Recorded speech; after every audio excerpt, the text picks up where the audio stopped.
Welcome to Mr. U's Reviews. Today I'm reviewing the new film Uncut Gems starring Adam Sandler. This film is about Howard Ratner, who is a jewelry store owner in New York City, played by Adam Sandler. And right from the get-go, you can see that he owes many different people money. There's random people coming up to him, asking him like, "Where's my money? Oh, come on, it's been this many weeks." Things like that. And once he gets this gem, still in its rock from Ethiopia, that's why it's called Uncut Gems, he starts to play with it financially and places bets with his money, and all of these cause major problems that leads to a big downward spiral in his life. Now let's begin by saying that Adam Sandler pulls off this role as Howard Ratner very well, and this is a dramatic role. It's not like a comedy where we would usually see Sandler in.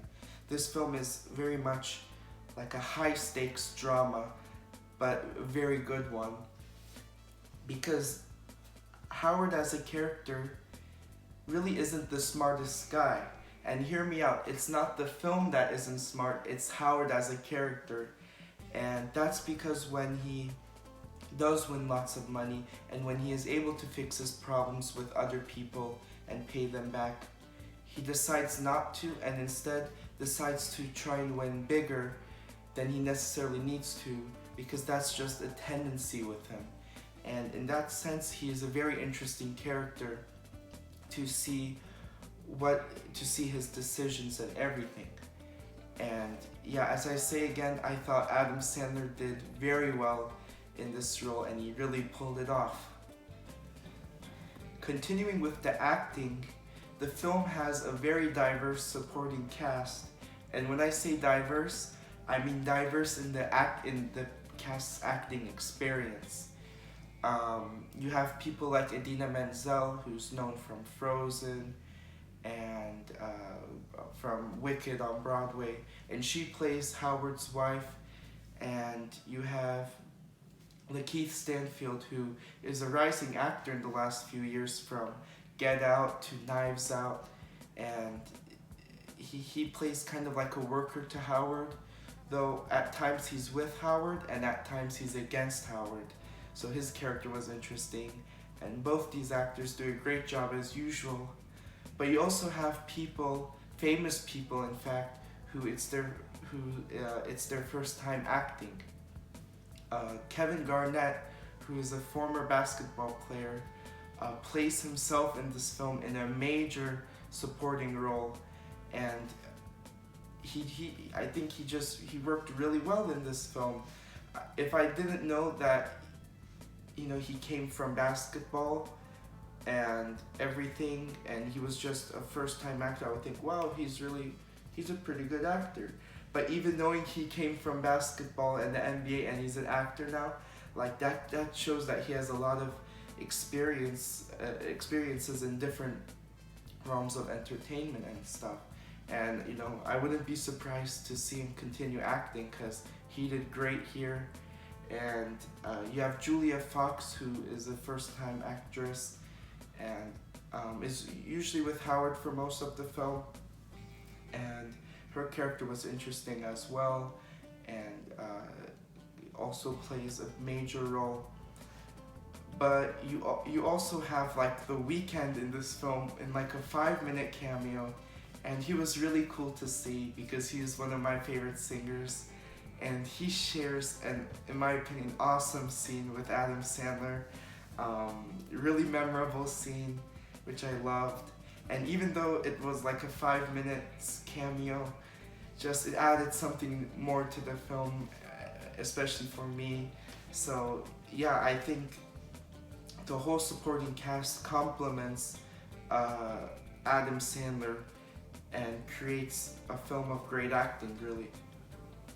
In addition, this film is directed quite well by the Safdie brothers, and it's even written by them with, I think, Ronald Bronstein, I think that's how you say his name. And talking about the directing, there's a lot of cool directing in this film, whether it be kind of like wide shots with Howard in a room full of people, in like in a nightclub, which also was that scene in the nightclub. If you watch the film, I thought was shot really well because there's like neon colors and just visually appealing, and or there could be a scene where it's just following Howard and it's fast paced, and they're kind of new with making feature films. They've done a few films still, but I just love seeing new directors, and because they are really creative usually, new directors. And when it's brothers, like when I think of brother directors, I think of like the Russo brothers who did lots of the Marvel films, um, the best ones. I just love it when it's kind of like a family kind of makes the film, stuff like that. And looking at the writing is really, I think, strong because it keeps Howard down for most of the film, and the last 30 minutes or even the last hour is really tension filled.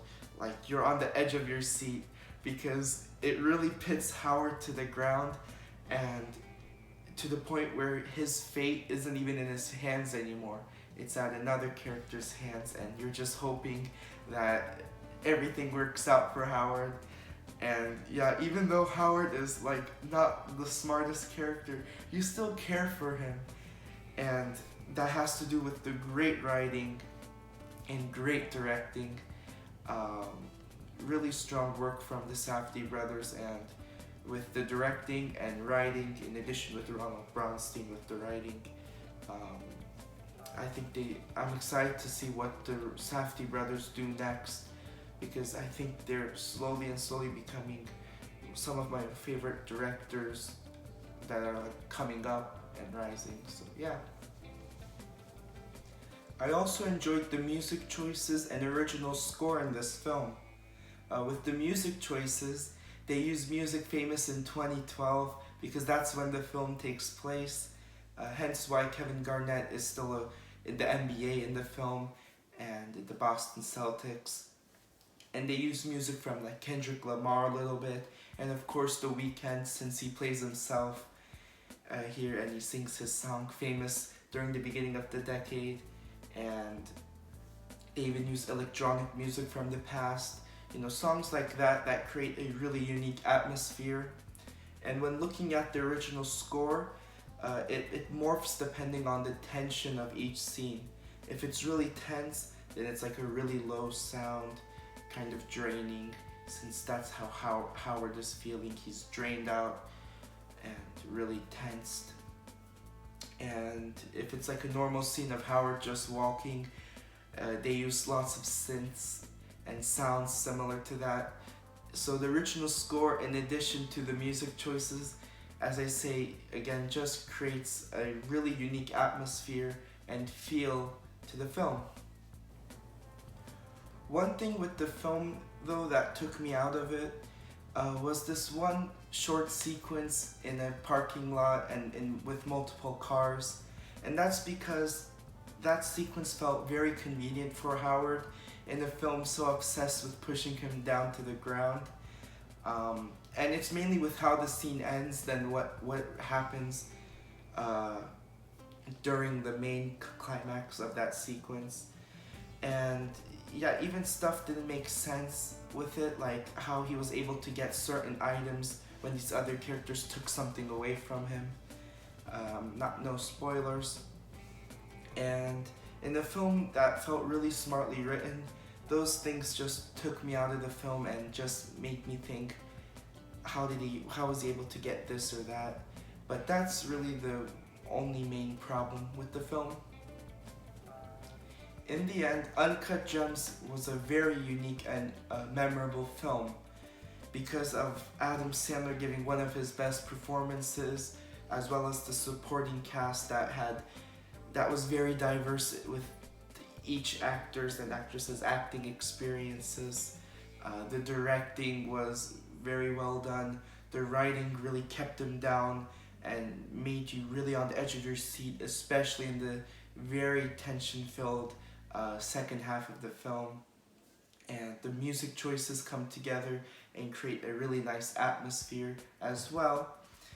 But just that one sequence took me out of the film because the rest of the film really felt very smartly written. And as a result, I give Uncut Gems an A minus. And as always, don't forget your popcorn. Until next time, from Mr. U to you, stay tuned.